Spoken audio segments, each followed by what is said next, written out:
Welcome to It's a Matter of Music, a show that takes you down the roads traveled by creators and artists, searching for the doors in and out of the music business. Hosted by songwriter, poet, and storyteller John Gray, and brought to you by It's a Matter of Music Publishing Company, where melodies are wrapped around life. Now, here's John. Hello, ladies and gentlemen. Welcome to this edition of Melodies Wrapped Around Life, brought to you by It's a Matter of Music Publishing Company and P-Head Productions. Today, I am absolutely thrilled to death to have a new friend that I've met and been engaged with over the past couple of years, who feels like an old friend, and those are the greatest kinds you can find. He's, in my mind, he is Music City royalty. He's been a sessions player in Nashville for 40 years, has traveled with some of the greatest musicians of our times and played with some of the greatest bands of our times. My friend, Mr. Ronny Hughes. Ronny, welcome. Thank you. Thanks. Glad to have you here with us today. Glad to be here. Appreciate you asking. Oh, man. Ronny and I met about 3 years ago. We were judging a national music contest at Daddy Billy's, one of the regional rounds of that, and Ronny and I met and started talking to one another and became acquainted and became friends, and since then have spent a lot of he's graciously allowed me into his life for to spend some time with him, and it's been delightful.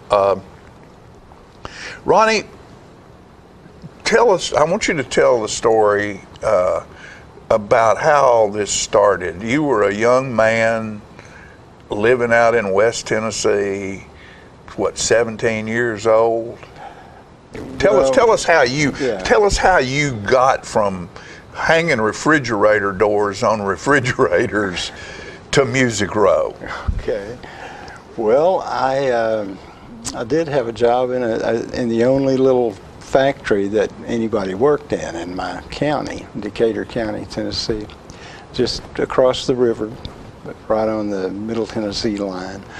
Anyway, out of high school, I took a job there. Was tickled to get a job there. It was the only place in the county a young person could get a job. And but in working there maybe 2 months or so, I knew right away I wanted to do something else, because I was putting steel doors on refrigerators, commercial refrigerators. Right. And man, they were heavy, and it just wasn't what a musician ought to be doing, you know. I had a little rock and roll band, and we played all over the place down in our area. Okay, Ronny, you talk about your writing partner. Tell us about him. His name was Tommy Vernon. He was the local, or the county, director of the 4-H clubs in the whole county for all the schools. Great guy, really an intelligent man, and he wanted to write. He wanted to write songs, and at the time, I wasn't really a writer. I was just a player, you know. But anyway, he came and asked me one day if I'd be interested in taking a look at some lyrics he had written. I said, sure.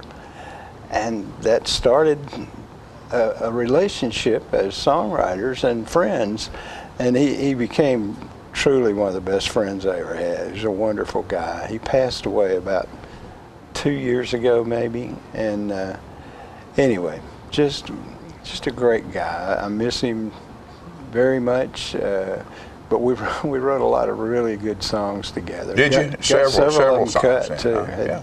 Had Okay, well, so hits. he was you were playing at, you said you were playing at the youth center with your rock and roll band. So he's the guy that ran the youth center? No, he didn't run the youth center. He was head of the 4-H clubs. 4-H club, okay. But he came and hung out a lot, you know. Okay, well, was he about your age, or? No, he was probably 20 years older than me, is my guess, something like that. He was a real father figure in some ways, you know. He just one of those guys, man. He was fine. Falls into your life, and your life's changed because of it. Yeah. He was a very positive influence on not just me, but all the other kids in that county. You know, everybody knew Tommy. He was the guy for that. You know, that's the 4-H club thing. There you go. Yeah. All right, and then after that, you, like you say, you guys wrote together for years. What, sometimes? Several years. That's great. 25, 30 years actually. He, well, in the last 5, maybe even 10 years of his life, we didn't write much. You know, just age, I guess, creeped up on us. But yeah, we were very, very close friends for a long time. That's great. Yeah. And I knew a fellow named David Wilkins, little David Wilkins, who just the best guy I ever knew, and still is, just a wonderful friend.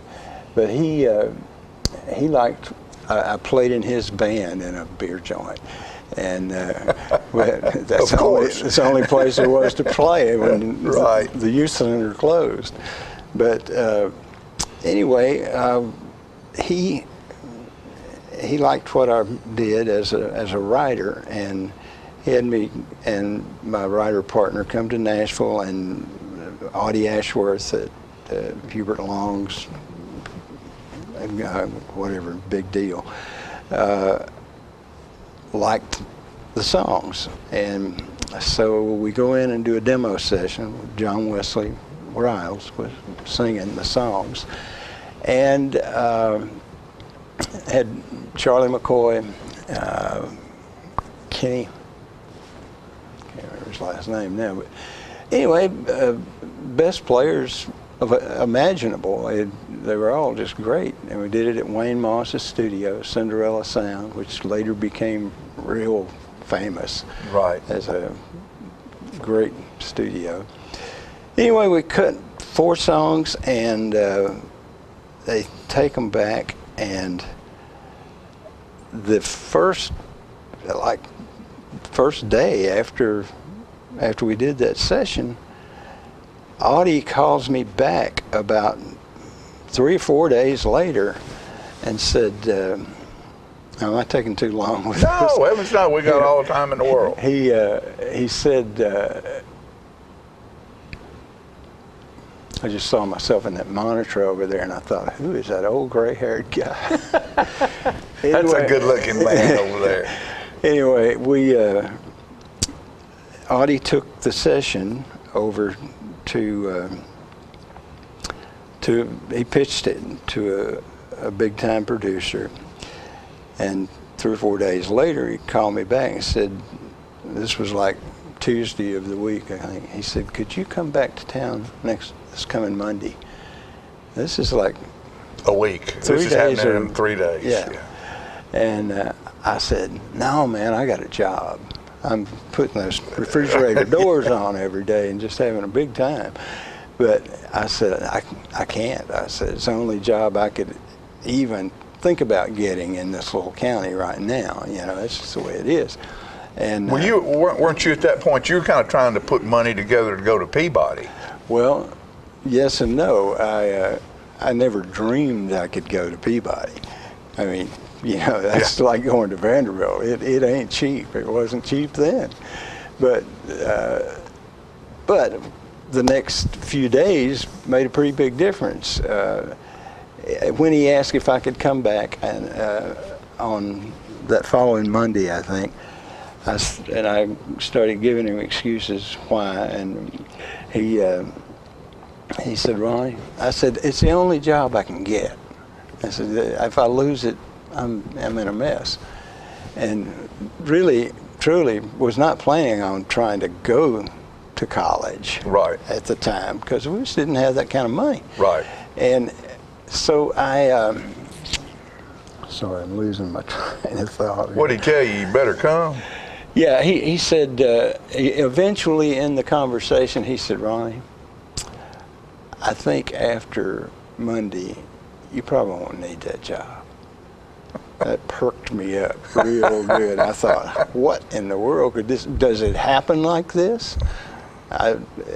Anyway, we show up Monday, and at 9:30 or something at his office, And that was where, on 16th, Yeah, 16th Avenue, yeah, it was- Music Row. Yeah, Moss Rose. It was on Music Row, and on 16th in the old. It doesn't matter. It was there. Yeah. We show up though, and he says we're going to go over to the studio. Well, he hadn't told me really anything much yet, and we walk into RCA. RCA was brand new at the time. I'm not sure there'd been hardly any sessions done in there yet. But I walk in, and we sit down in the in the control room. Yeah. And I look around, and there's a 40-piece orchestra out there, and there was a big glass window. That was in Studio A, right? Yeah, Studio A. That's a big room. Yeah, huge room. Anyway, this orchestra, and I start recognizing people. I saw guys like Jimmy Capps and guys that I had seen on TV all my life. Right. And then there was Bill Walker. I was familiar with him because he was the arranger and conductor for the Johnny Cash show every Thursday night, And then I recognized a few other people, but Buddy Harmon, I think, was playing drums. But then I looked over here on this side of the studio, and there was the Anita Kerr singers. I was a little bit familiar with them and Right. who they were. Then to the left of them was the Jordanaires. When you got 8 background singers, somebody's spending some money. And a 40-piece orchestra. Yeah, I mean, the charts. So you still didn't know what was going on? No, I was still in the dark. And then on comes the music. They start to play. And I thought, I don't think that's my song, Well, it was my song, and it was incredible, everything about it. And the song plays, and then he starts to sing my song, and I was just blown away. And then Who's singing the song? Oh, Eddie Arnold. Who? Eddie Arnold. Eddie Arnold was so ridiculously hot at the time, it was unreal. Eddie Arnold, ladies and gentlemen. Eddie Arnold. He was as hot as Sinatra, Tony Bennett, any of those guys. He was really hot. But he also had a TV show that was produced in New York every week. So he was flying back and forth. I'm sure they were prop planes back then. Right. But anyway, so I'm sitting in this place and Blown away. yeah, and then they crank up again. Everybody sits back down to their positions, and they start playing another song. And I'm thinking, well, will they let us hang around and listen? Well, then the next thing that happens is Eddie steps to the mic and starts singing, "My dream is a dream." And I looked over at Audie and I said, Another one of your songs? "Are you kidding me?" And he said, "No, man." He said, "This don't happen every day." He said, it just don't. Well, anyway, it was my song. Then the coolest thing happened in the whole thing.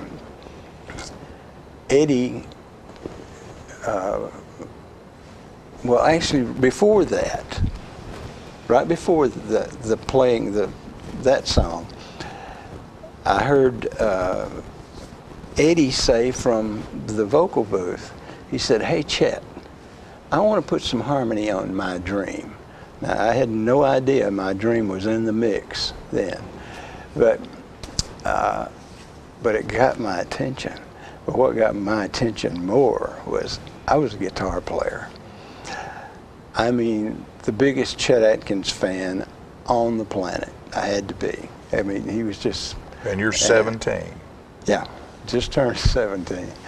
And maybe, yeah. And anyway, I looked to my left, I swear, almost as close as I am to you right now, maybe another 2 or 3 feet away, there's Chet Atkins at the producer's desk.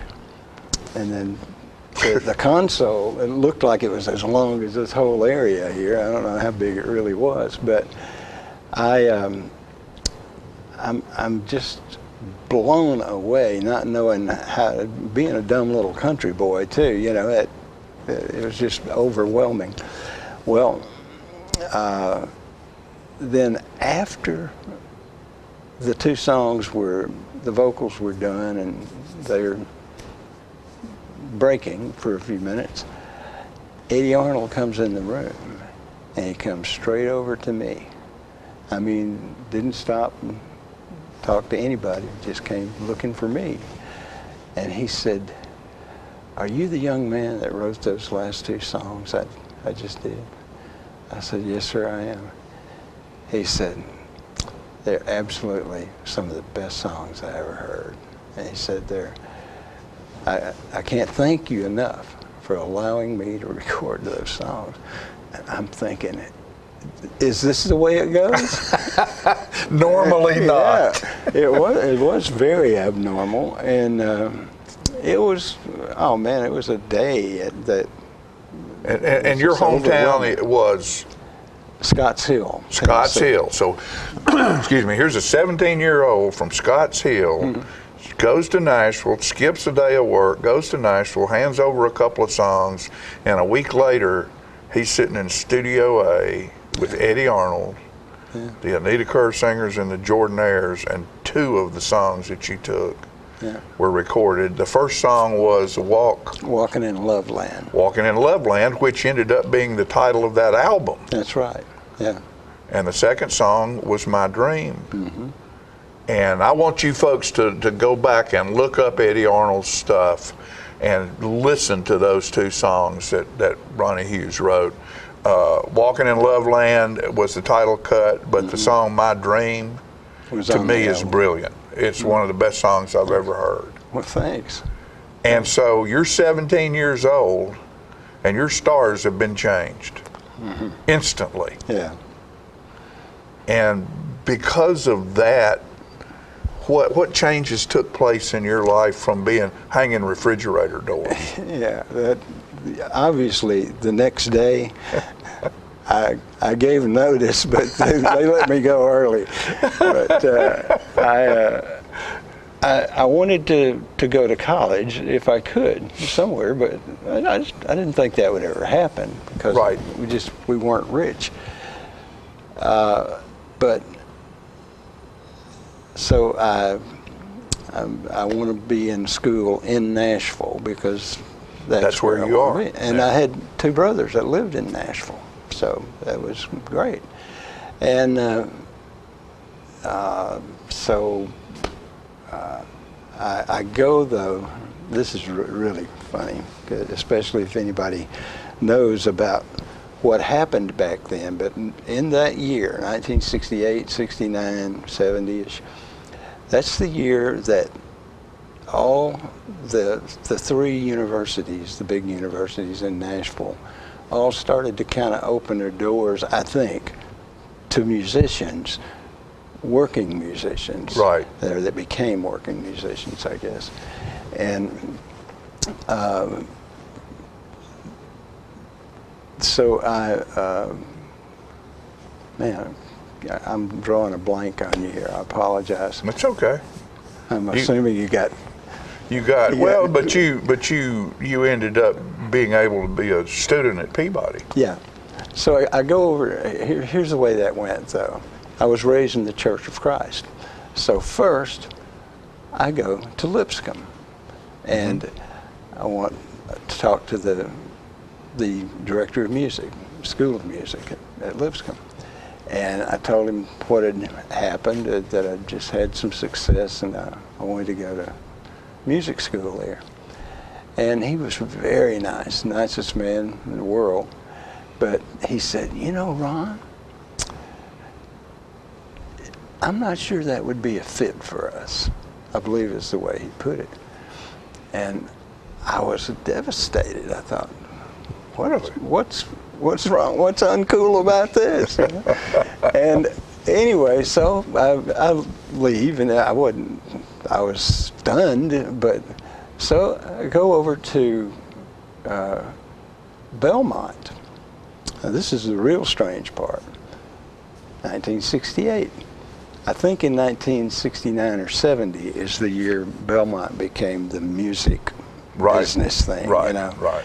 And anyway, I gave the same request to the director of music there, and he was, or he may have been the dean. I think he was. I can't remember, but anyway, described what I wanted to do, and I swear he said almost the same words. Like, it just wouldn't be for us. It just wouldn't be a good fit, I think. I thought, man, I must be coming off like a total hillbilly or something. And anyway, then I go to Peabody, knowing that even though Lipscomb and Belmont were very expensive schools, Peabody was part of Vanderbilt, or becoming that. I think they merged a little later. But anyway, I went to Peabody, and I went in and talked to the director of music, and he said, "Oh, Ron, you've come to the right place, buddy." He said, "We got studio musicians all over this campus. We got background singers, we got arrangers, songwriters, you know." I'm home. And I thought, man, thank you. And sure enough, it was just an amazing experience coming from a little bitty. Scotts Hill had 300 people, and you know, I had been to Nashville some because of my two brothers that had moved to Nashville, older brothers. But anyway, I did it, and it was the most incredible experience. I got to know so many people who thought like I thought. Actually, they were all way ahead of me because they were all readers. I didn't read music at the time. I still don't very well, but I found that didn't really hamper my ability to make a living in the music business because of the number system. You know, we all played charts that. Anyway, it was just everything about it was good. Yeah. So you go to Peabody and have that experience, and then how did you start doing studio work? Well, because you played in studio work for what, 40 years? Yeah, since around 1970. Yeah, somewhere around there. Yeah. But now, at first, it was real slow for me. I had road gigs too. My first gig was with a guy named, with David Wilkins, the little David Wilkins, who's had a gazillion hits. He wrote 2 #1 records for Brenda Lee, Coming On Strong, and another one. Anyway, but I worked with David. I worked with Stan Hitchcock. I don't know if you remember him. He was a great singer, Opry star. Then I went to work with Hank Williams Jr. So you were on the road with Hank Jr.? Yeah. Hank cut one of my songs, and just a great guy, man. He was fun, and later on he got a little wilder and crazier, I guess, but I never thought he was crazy. I thought he was a genius. A great songwriter. Yeah. Great singer. And a good guy. He was really fun to be with, and he treated us really well. But then the next road gig I had was with Danny Davis and the Nashville Brass, which was a much more sophisticated arena for me.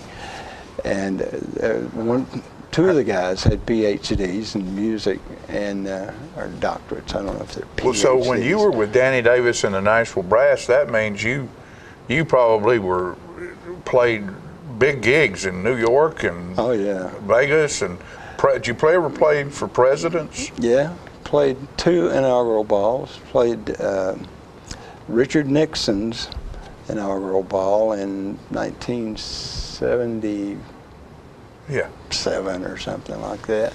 And I said 2. We did a lot of political stuff. I can't. Right. I should. It was really only one inaugural, but anyway, we did just. But there was one thing that was funny. One of the trombone players in the Nashville Brass, I did it actually with Hank Jr. and the Nashville Brass was there, and later, a few months later, I went to work with them, but. I'm standing backstage with Frank Smith. Frank Smith was an incredible trombone player, and he got the gig with the Nashville Brass playing trombone. And we were both old buddies from Peabody. And he and I we're just talking, you know, and everybody's out there. Well, at that moment, this is true. On the stage was the Rat Pack, Sinatra, Sammy Davis Jr. Who are the other 2 were? Dean Martin. Dean Martin and the guy that was the brother. He married the president's sister. Well, it began with an L. Yeah, I can't remember. Yeah. But anyway, the Rat Pack. Anyway, yeah, Rat Pack's on stage. Yeah, they were the hottest actors in the world at the time. And there's Ronny Hughes. Yeah, but I look out there and Frank was standing here, and I looked over at him, and he looked at me, and it was like we both just burst into laughter. It was like, we can't believe we're here. Right. It was just amazing, man. It was a wonderful thing. Well, I did that, and then I went to work with the Nashville Brass after that, and did that for about 4 or 5 years. Did you play some with Jerry Reed? Yeah, later on I worked with Jerry Reed for a year, right before. How was that? He just always seemed to me like that would be, he was some kind of fun guy. Yeah. He might have been a real jerk, I don't know, but he was a very talented individual. When I worked with him in his later years, he lived several years after I worked with him, but he was a really nice guy. He was a good guy. He was not like anybody else I ever knew. You know, Reed was always rocking, man. He was up. But the band, man, some of the best players I know of anywhere. Of course, Reed, I think, wouldn't have had it any other way. But it was just a great experience, you know.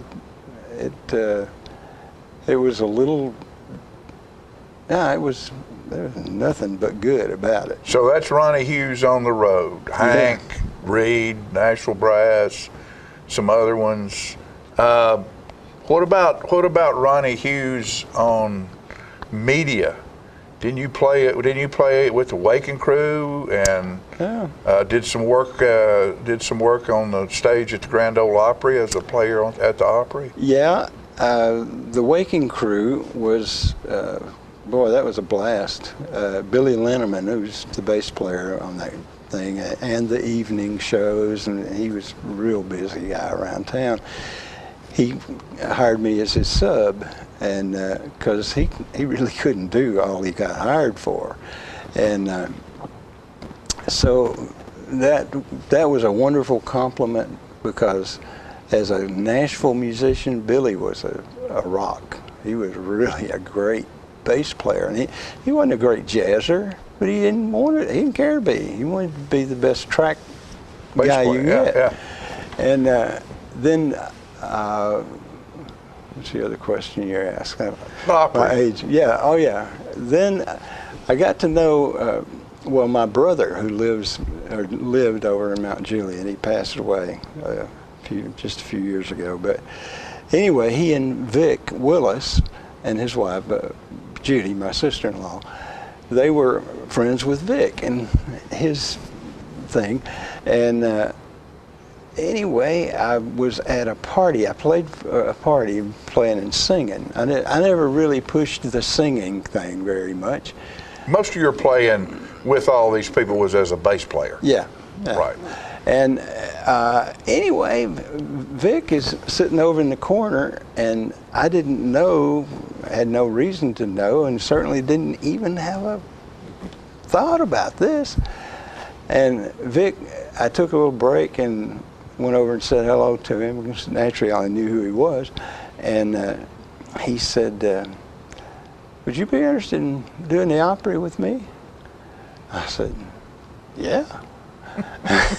Who wouldn't? Sure.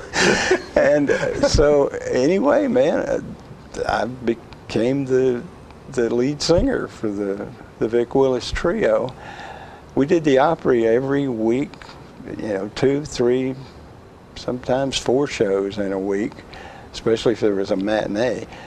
And man, what an experience to stand out there and get to sing. I really wasn't ever shooting for a singing career, although it would have been wonderful. But man, we did the TV show too, and that was you only did that occasionally. Right, but right. Anyway, it's all been good. Were you ever involved with Ralph Emery? A little bit. I never worked with Ralph very much, just a couple of times. I'm not sure I ever played his morning show. But now with Nashville Now, I think I did something. Right. That band, I was real good friends with several of those guys. And so during this time, Ronnie, you moved to Nashville. And Ronnie's wife is a beautiful person, and I just love her to death. Her name's Pat. And at what point in all of that did you and Pat? We were high school sweethearts. I know that's a corny statement. Nah, it's cool. Sweethearts, but we were both raised in Decatur County, and there was a youth center there, and my rock and roll band played at this youth center. And some of my best friends ever, and hers, all of them were part of that youth center. Yeah. And anyway, that's where we met, and we dated for 3 years. And she went to UT, I went to Peabody, but we still were connected. Right. We clicked. And so 3 years after we started dating, we got married. And I have 3 children that are just amazing. My oldest daughter is I don't know exactly what her title is, but I would say, but I would exaggerate anything about my kids, I'm sure. But she's got an incredible job at Caterpillar, and my son has become a home builder and a home designer. He might be one of the busiest designers in town now. He's constantly working on big houses. And then my youngest daughter is an artist.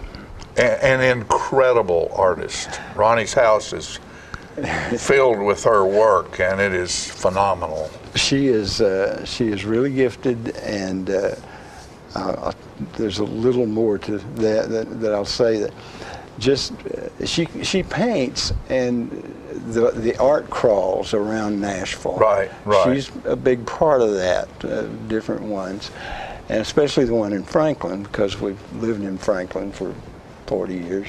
So yeah, well, that was sort of one of my questions there. So you and Pat have lived in Franklin. I mean, you are in that Nashville, in between Nashville and Franklin, that area. Yeah, we lived in Brentwood for a while, but for probably 10 years, and but then we built a new home in Franklin, and have moved around in Williamson County.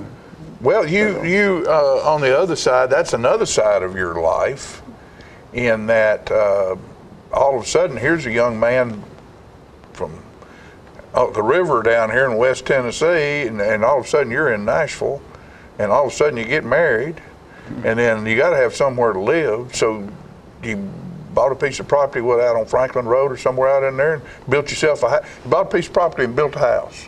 Yeah. Pretty much. Kind of that, yeah. And how long did you stay in that before somebody wanted that house? Well, I'm trying to remember which one was first.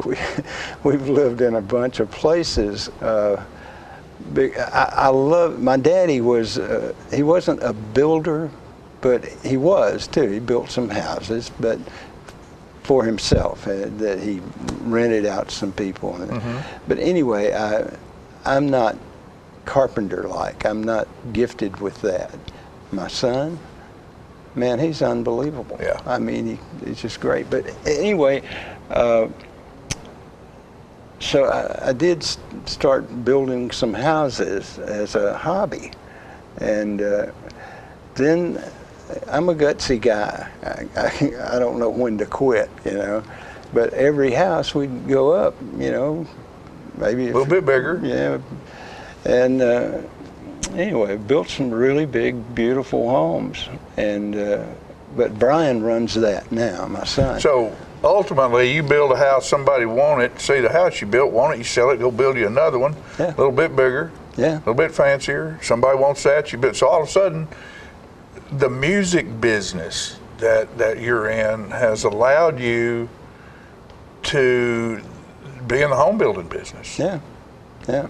And which your son now designs and is still doing that in a very big way. Yeah. In that area. And so what else did the music business allow you to do? Weren't you in the bus business at one time? Yeah. Tell that story. I'm a little too gutsy, I think, but a friend of my friend David Wilkins was in the bus business, right. And I have another close friend who owned a bus brokerage company, and he was just a great guy. And so I bought a bus, and it was a Silver Eagle. Every star leaving Nashville leaving on a bus. Yeah. And anyway, that one was out traveling, hauling people, and then I bought a new bus, brand new, and staggering money you have to spend on those things. But man, the touring business was just hot as a firecracker. And anyway, it was wonderful, but there was one thing I overlooked, I guess, in the beginning of that. Now, it was very lucrative for us, and I appreciate it so much. And especially the guy that I was dealing with, he was a good friend. And but at some point, the buses give trouble. Oh yeah. And when they do, it's never expensive cheap. Trouble. Yeah, it's really expensive. So, but I came out unscathed. We made money. Didn't necessarily get rich from it, but we did. It certainly helped put my kids through college. And anyway, I got out of that though. It really wasn't for me, because I'll tell you the worst thing that I ever experienced, probably, or one of the worst things I ever experienced, was picking up the phone at 2 a.m. saying, "Hey, Ronnie, man, I'm broke down in Louisville, or I'm broke down in Omaha or something, and you got to get somebody. Getting it fixed on the road is not wise." So we'd have to send a wrecker out there to get it and bring it back. Bus. Yeah. And then you got to pay for another bus to haul them, or actually they start paying the other bus. You're out of the deal then. And anyway, it sort of slapped me in the face. It said, "Ronnie, you're a musician, not an entrepreneur," or whatever I was trying to be. But it was a great experience. But that thing sitting right there next to you, that guitar, and your mind and your creativity and ability to write and sing and play, put you in a position to be able to take all these other chances and do all these other things. And I mean, it's the American dream. I mean, in a way, it really is, because here's a kid hanging refrigerator doors, And you have to remember, folks, back in when we're talking about, that's when commercial refrigeration first got started. Mm-hmm. Before that, people had water chillers up on the roof that chilled their buildings and kept things cool and all of that. And so you got to leave that behind and go to Nashville and have a wonderful life and a wonderful career as a musician, as a home builder, as a bus owner. Yeah. For a little while. And it's just an incredible thing. Play with some of the greatest musicians in the world. I was blessed with that. That was just a wonderful piece of my life, was to be called for the same sessions that those guys were being called for was And great. this guitar back here behind me that I have folks sign when they come in, and Ronnie will hopefully graciously give me his signature today, has Janie Price's signature on it, because I had Janie Price here when I was fortunate enough to have Ray Price cut one of my songs. And you played with Ray a couple of times. I did. I played, Nora Wilson produced an album on Ray very late in his career, and I worked for Nora a lot over the years, and he was just a wonderful guy, and he passed away last year. But anyway, the Ray Price thing was just a blast, because he was a star for 60 years or more, maybe more than that, I don't know.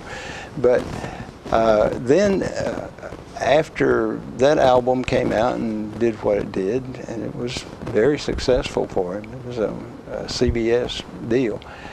He one day his orchestra conductor called me, and his name was Blondie. I don't know why. He was a Mexican guy with very dark hair. Call him Blondie? Yeah, they called him Blondie. And anyway, I think I'm right about that. But he called him and he said, hey man, my brother is sick.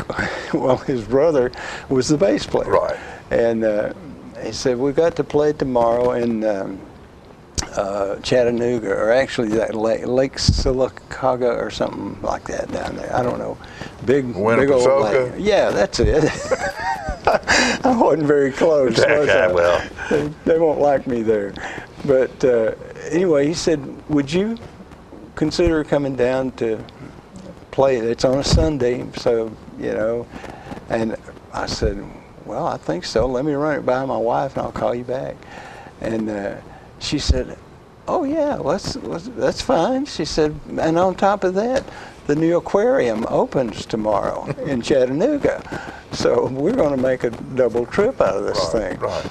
Well, can you imagine what the traffic looked like to get to that new I can imagine, thing? yeah. It was just the biggest thing in Tennessee, I guess. Well, but the cool thing was, this was an outdoor gig, and Ray's band was just some really great players. And it was, Heartaches by the Number for the good times. All of those #1, everything he did was a #1 record. Oh, yeah. And it was just, it was really a highlight in my life to get to play with Ray Price. And what a voice. Oh yeah, the voice, man. I mean, but now, if you wanted a conversationalist, he was not it. He didn't say hardly anything to anybody. He wasn't arrogant. He was just Ray Price, and he was just quiet. And, but man, when he opened those chops to sing, it was big stuff. Yeah. He was really great. I want you to I've been to Ronnie's house several times, and we've sat and talked and about all kinds of things, and it's fun to have a new friend that sort of has some of the same. I don't have any of the experiences that he's had, like we've talked about today. But I've been on the periphery of some of that, and it's fun for me to hear the story. That's why I do this show. Is it's not so much about the performance. It's about how you get from. It's about the journey. Yeah. You know, life's treasures are on the journey, not necessarily at the destination. Yeah. And sitting at Ronnie's, Ronnie would pick up a guitar every now and then and start playing. And Ronnie's house is he has a home out on Tim's Ford, and he has, how many grandchildren do you have, Ronnie? 4. 4. And each one of them has a room out there, don't they? That's sort of designated to them. Yeah. When they come to Grandpa and Grandma's house. Mm-hmm. And it's a beautiful place, and they're lovely people. And you played me a song one day that you wrote about, was it your daughter or one of your grandchildren? It was your daughter. My youngest daughter. Youngest daughter, when she was 5 years old. Mm-hmm. And why someone has never cut this song, I'll never know. It's one of the prettiest, and it's not just about a little girl. It's about the world. It's about all of us. Mm. And what's the title of it? Little People. Little People. I almost changed the title to Little Children, but anyway. Little People. Yeah, it's Little People. And I should tell you, though, it was recorded. Oh, was it? Yeah. You remember Barbara Fairchild? That's right. You told me that Barbara did that. Man, she did an incredible job. And she's such a sweet person. Just great. In fact, Barbara had moved back to Texas. I don't remember the year, 80-ish, something like that. But she was living in Texas, and I called her and I said, I got a song that I would really like to produce on you. And she said she was working somewhere out there doing something, but anyway, she got excited about it, especially when I sent her the songs. Right. She loved it. And so I brought her back to town, and we cut it, and it got released, but it just never took off. But it wasn't a major label. You know? Makes a difference. Yeah, it makes a big difference. But she is one of the sweetest people in the world. Yeah. But some of the best don't always end up being superstars. Yeah. But they're still the best. She they're was still at some one of the best. time, though. Yeah, she was really rocking. I tell you what, would you do that song for us, Ronnie? Yeah. I need to. Earlier, when I mentioned about my daughter, the youngest daughter being an artist, I really didn't finish that. She got to a point where she's always had jobs with other companies. She's really good at some other things too, but she took about 3 weeks ago, 2 or 3 weeks ago, she and her husband, they had worked on this for a little while, but as an artist, she doesn't have to be anywhere. She can paint from anywhere. Yeah. And she goes to those art crawl things and to represent her product. But anyway, she and Rick love the ocean, so they decided, let's move to Destin. Well, Pat and I thought, you two are insane, you know, you just, man, they bought a house, and a new house that was being built, and they finished it last week. They moved to Destin, which is very cool for the parents. Yes, yes. We have a place to go. But anyway, this song is about her. Her name's Julie, and she was, she's a really great musician too. She was a classical pianist and really, takes after her pops. well, Little People. I don't know yet.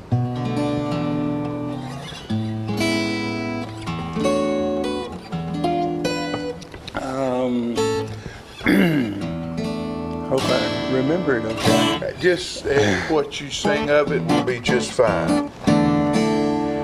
5 years old just today, and her biggest concern is, can I pin the tail on the donkey with the blindfold on? Her little friends all here, and presents just for her. Today she's the happiest little girl in the world.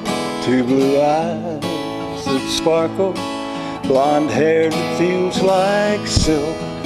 When she looks at you and smiles, your heart can't help but melt. She laughs a little giggle every chance she gets, and she don't try to be nobody except exactly who she is. Oh, ain't it wonderful how little kids love the way they do? It's beautiful, don't you wish the rest of the world would do it too? 'Cause little people give so much more than they take. We could all learn a lesson from little children's ways.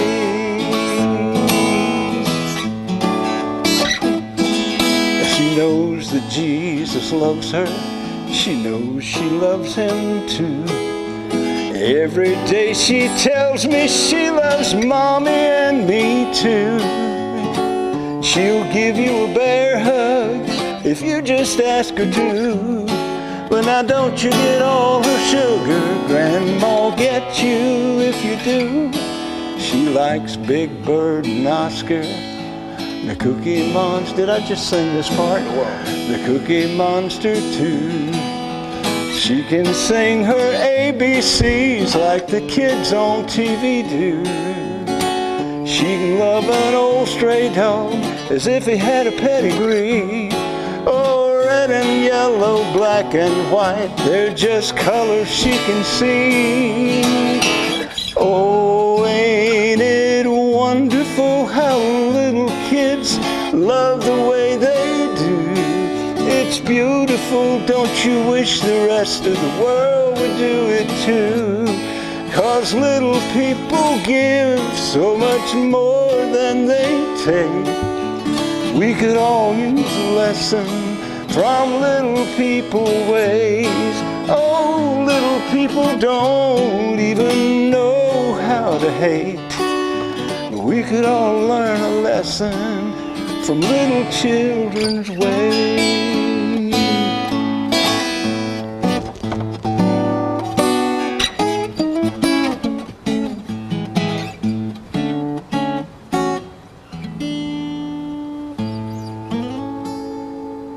Ronny Hughes, my friend, thank you very, very much for that. Well, what a wonderful piece of music.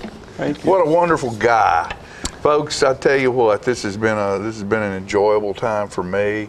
I hope it has for you as well. Yeah. Thank you so much for gracing us with your presence here.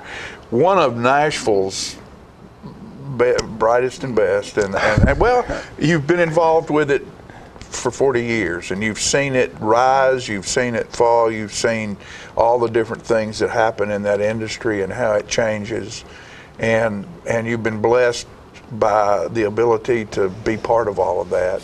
You're one of the fortunate few. It certainly has been a wonderful thing, and I appreciate it so much. I didn't accomplish 10% of what I wanted to, but you know, I've been scattered too, so that you know, keeps it from happening. It's one of those things, Ronny, that you feel that way. I was sitting on the steps on Music Row with a friend of mine, Rich Grissom, who wrote some songs. He and I wrote songs together, and we were sitting on steps on 16th Avenue. Two nobodies, and a bus pulls by, and the bus guy stops, and he's telling all these people from Canada who are in Music City on vacation, look at those guys up there on Music Row, and we weren't, but to them, who'd come from Canada, they weren't sitting on those steps. So the closer you get to success, the definitions change. when you own the one horse farm, you want to own the whole range, I guess, you know. But yes, sir, you've been a very big part of that industry, and you were very successful at it. And I'm just proud to call you friend, and I appreciate you being here with me today. Ronny, Thanks. Thank you, for buddy. asking me. We appreciate you very much. Folks, that's this edition of Melodies Wrapped Around Life, brought to you by It's a Matter of Music Publishing Company and P-Head Productions. We'll see you next time. For information regarding It's a Matter of Music's catalog and songs written by John Gray, contact John at 931-581-5238 or John Gray at pheadtv.com.